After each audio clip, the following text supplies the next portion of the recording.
Dobrý den, tentokrát tady mám externí disk, respektive externí 2,5kový disk, notebookový disk VD My Passport Essential.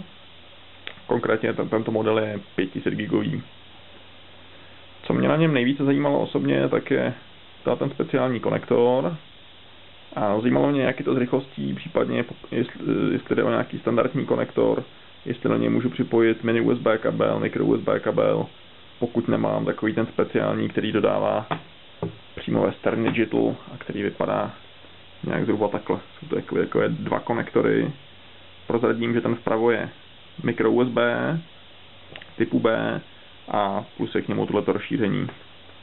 Takže takhle vypadá USB 3.0 Super Speed kabel přímo od VDčka. S ním se tady schopni dosáhnout té nejvyšší rychlosti a máte plnou podporu USB 3.0. Mě zajímala jedna věc, pokud si tento USB kabel zapomenu nebo nosím ten přenosný disk sebou a zrovna u sebe nemám USB 3.0 kabel, jestli můžu použít klasické micro USBčko. Já tady teďka momentálně mám klasické dvojkové micro USB. Tohle konkrétně je od Kindlu, od čtečky elektronických knih.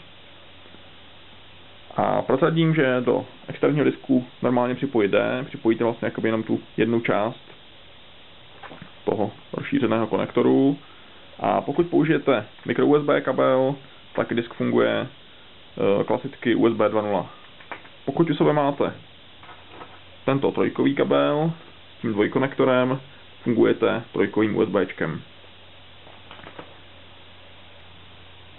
Ještě jedna maličkost k hardwareu jako takovému, tak tady vidíte malinkou LED diodku, která indikuje stav toho disku. Zde je zapnutý, případně pokud pracuje, tak problikává. Tak to už ale opravdu všechno. A teďka máme disk připojený tím trojkovým konektorem USB 3.0 kabelem do počítače, kde máme taky trojkové USBčko a pojďme se mrknout, jak to vypadá po softwarové stránce. Takže tady už vidíte ten připojený disk. Můžeme se mrknout, co tam Western Digital nahrál, jsou tam nějaké utility, jak už možná znáte. Přívejška, je tady smartware, je tady jakási utilita na formátování, plus manuály, vidím tady český návod, můžeme se na něj zkusit podívat.